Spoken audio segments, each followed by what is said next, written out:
Let's go ahead and tear down the HVAC unit. But before I do that, I just want to show you in comparison how it compares to the electric motor, transaxle, inverter, 3 motor mounts, and various wire. You see how it's almost the same size. And that's enough to power the whole car. And this is just a friggin' HVAC unit. So, seems a little massive. I'm not sure why it's so massive. But that's why we're going to do a little tear down here and see what's going on. So I start to take it apart here. So this is facing towards the front of the car, looking at it from the passenger side. So this is the side where the filter is at right here. So this goes right in here. Behind that door right there. So just took this apart. So it's right in front of the AC unit here. The chiller side of the system. And we got the fan here. This appears to be a Denso unit. That's a good brand. A lot of Japanese cars use that. Let's see what we got here. So, yeah, the various sensors going up places here. And then we have this device here, which I thought would be the heater. I don't know if it is, but it's something. It's like a heat sink. God, wouldn't that be crazy if that's the heater?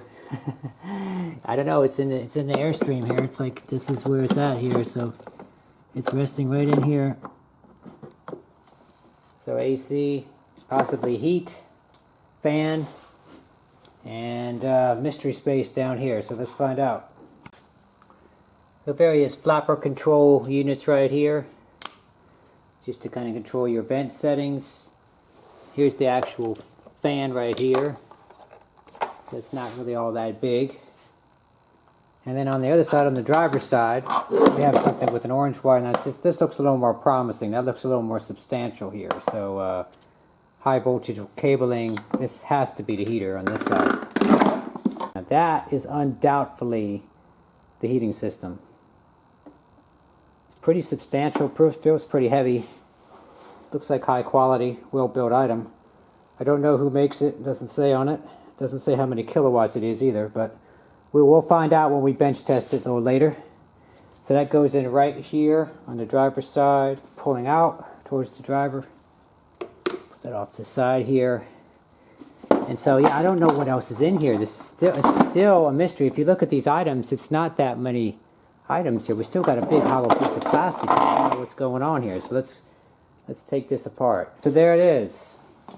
Whole lot of nothing. Just a series of flaps. Looks like different types of flappers and stuff, but that's just a big waste of space. That seems like it could be a lot tighter. I mean, if you look at the key elements, it's sort of like how the motor was mounted in the car. You know how compact that is, and then it somehow ends up taking up a massive amount of space. It's ridiculous. That could be tightened up a lot. If you think about the heater element right here. How big does it have to be? Even this unit here from the AC, the heater was like right in the same position. I mean, you know, you could make that a whole lot more compact, like half the size easily. So anyway, that's what that looks like. Here's the battery heater. It's located on the right front part of the car.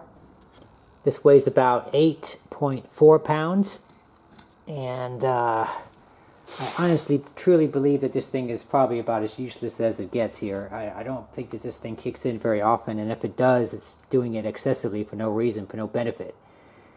But unless you live in like a really Arctic climate or something, maybe it will come in handy. I truly don't think that this is necessary at all. So I was going to do a teardown of it, but I noticed that I cleaned off the label here, and it kind of shows us the information. So that's what it does. It's a 6 kilowatt, 350 volt system. So that's a pretty significant amount of power. 6 kilowatts. I mean, that's what the car charges at almost. Well, 6.6 is what it charges at. So 6 kilowatts, I mean, that's a pretty significant amount of energy. So the thing I worry about with something like this is I don't know how often this thing kicks in. You know, does it kick in when it's 50 degrees out? Because that seems kind of silly. Anything you do, any kind of driving you do is going to produce a little bit of heat slightly on the system. So the battery will warm up slightly as you discharge it. It will also warm up slightly as you charge it.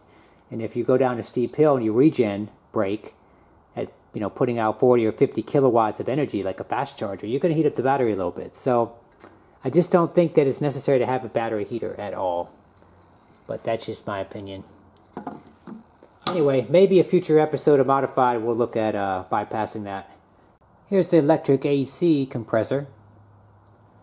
So I was going to do a teardown of this as well, but I have reasons not to, and I'm going to tell you why here in about 10 seconds. But that's the part number right there. And don't really know what it produces, but or how much energy it consumes. But based off the wiring, compared to our battery heater, I would say that it's about an 8 gauge wire versus a 10 gauge. So it's probably capable of doing like 40 amps or more. So it might be at like 8,000, 9,000 watts. So that's pretty powerful AC system. And one thing I did find out is that if I wanted to buy a new one from Mopar Online Parts, it would cost $3,487 to get a brand new compressor. List price is $5,345 plus a $60 core charge. So that's worth a little bit of coin, I would say. And while I was at it, I went ahead and did a little research on this one. Battery heater is $1,972 if you want to buy a new one from Fiat Parts on warehouse, and it's $2,835 is the list price. So if I was to sell both of these for 50% off, I'd basically, that's more than what I paid for the entire car.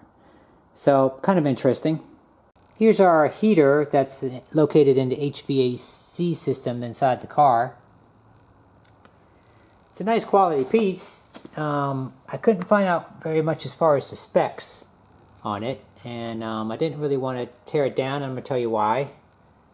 Because I did a little part search on this device, trying to find out some more information, and turns out that a new one, if you want to buy a replacement one, is $1,572 from Fiat Parts Warehouse.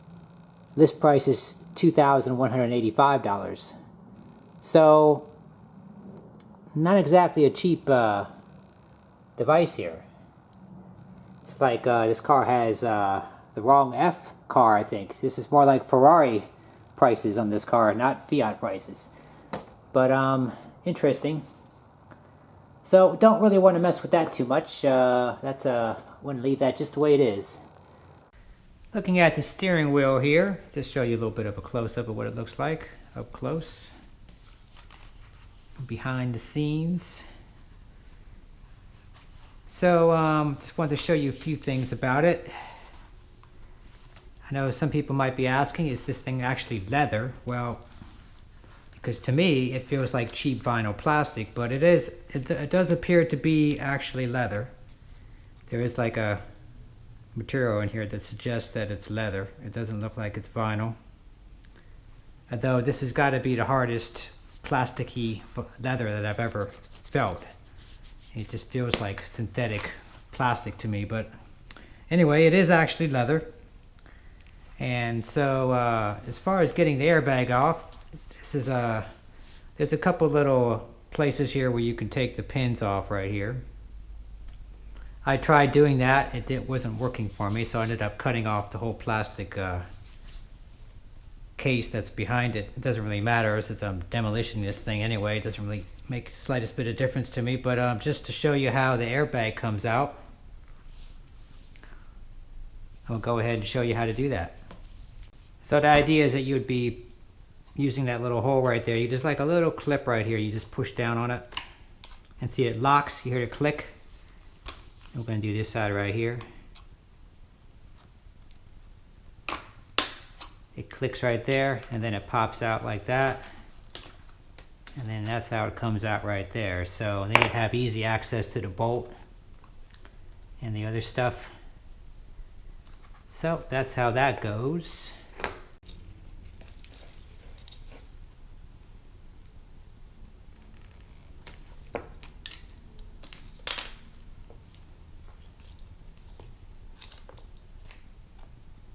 Ah, there we go. That's one side.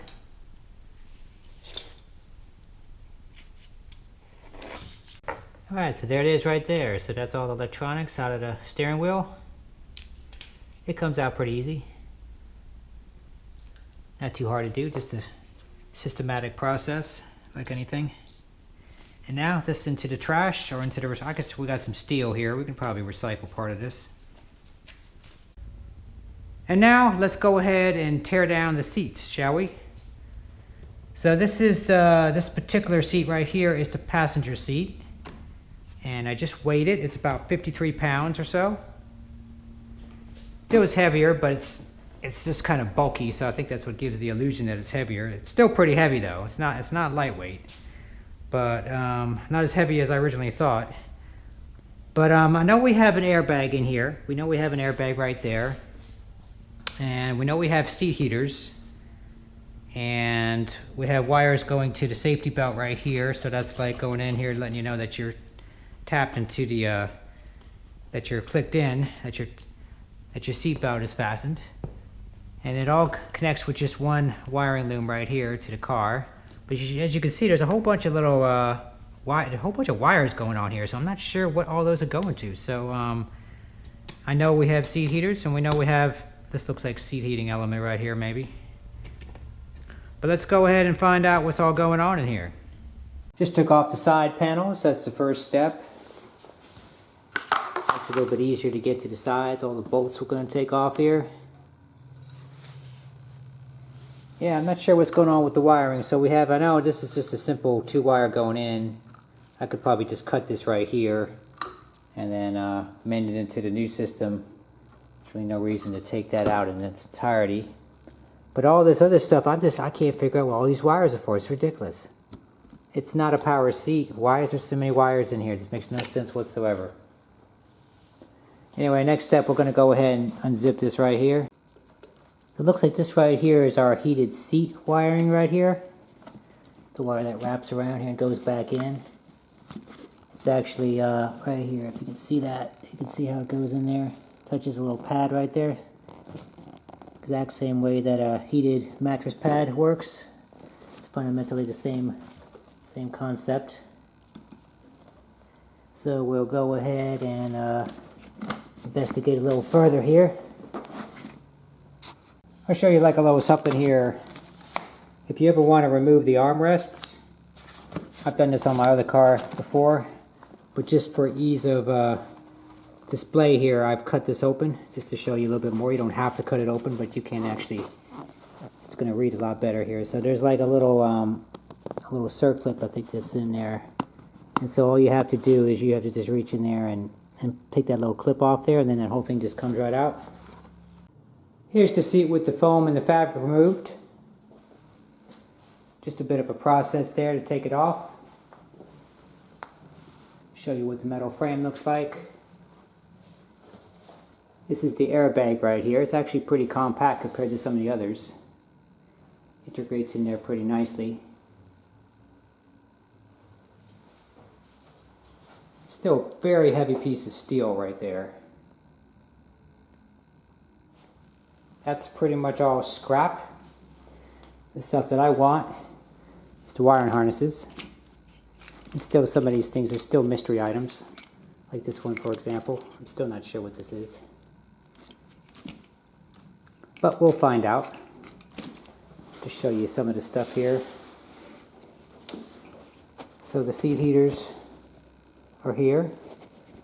Actually, let me show you the other one here. A little bit better. This one's already taken apart a bit, so it's got all kinds of stuff going on here. All these different layers. It's all airbag stuff. Different types of support. It's crazy elaborate. Anyway, this is a nice piece of product here, I think, that I can extract and reuse. So it's that brand right there. It's actually pretty thin as far as the actual seat heater goes. It's just glued on here, I think. It's really just this fabric right here. It's really thin. That particular piece is like, for the weight, is well worth extracting out of. It's nice to have heated seats, and these work really well in this car, so we'll be able to go ahead and just take that out, put that in another car.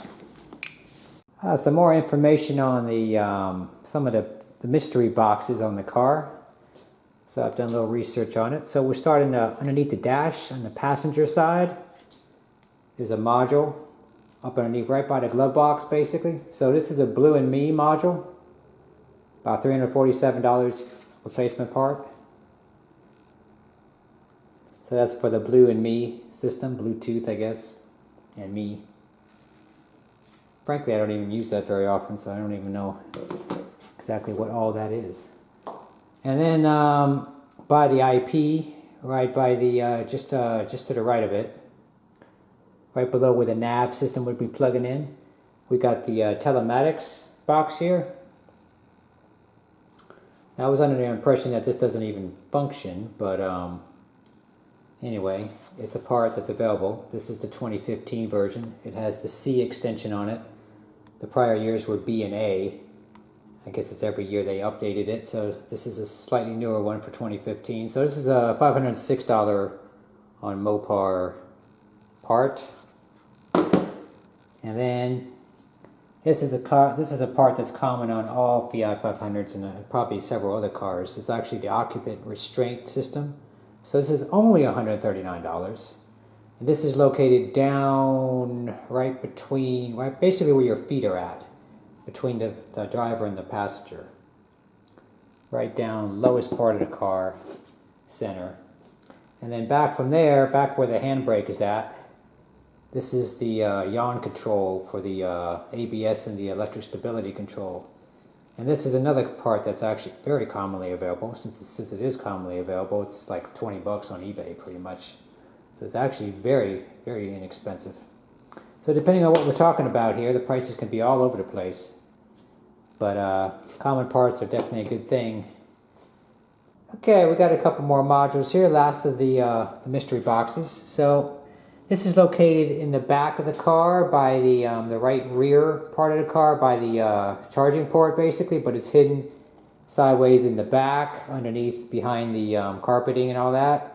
So this kind of makes sense. It's actually it's a parking assist module. So your typical, for your parking sensors basically that are in the back. So that's why it's in the back. That makes sense. That's what that is. What was that? $142 or so is the going rate if you want to replace it. And this is another box down by the park reversed neutral drive selector.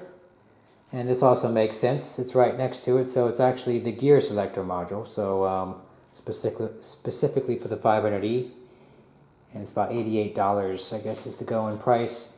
So I want to tell you something else about the part systems on these FCA cars. So if it has a C at the end, when they do the first version of a part, it will have an A at the end. So it'll be A.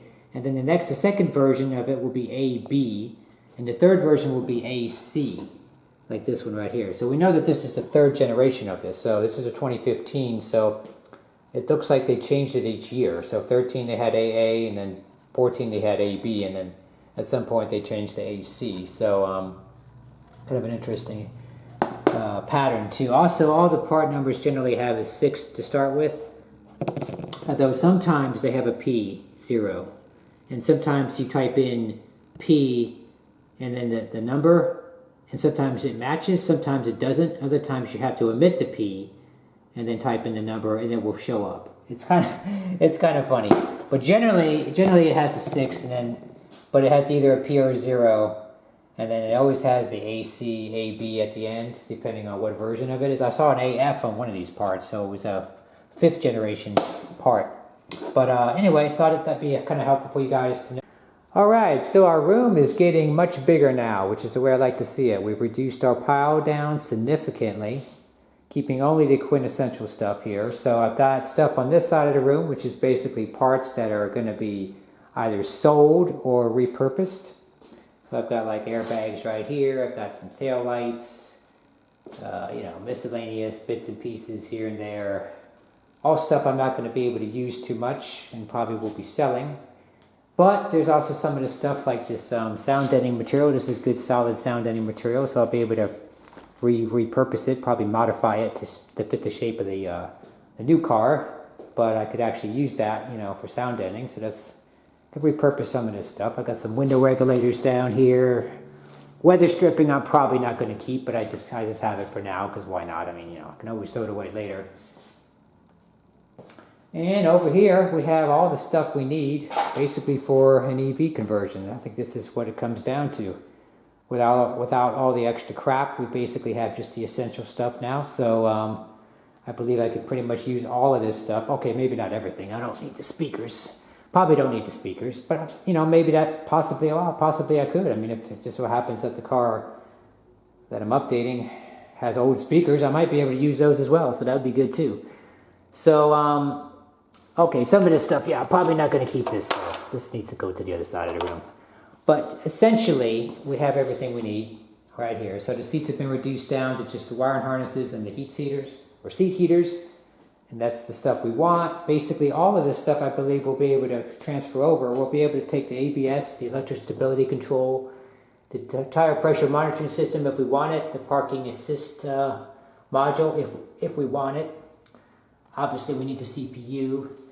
That stock right there will probably modify that or probably replace it with something that matches the actual car.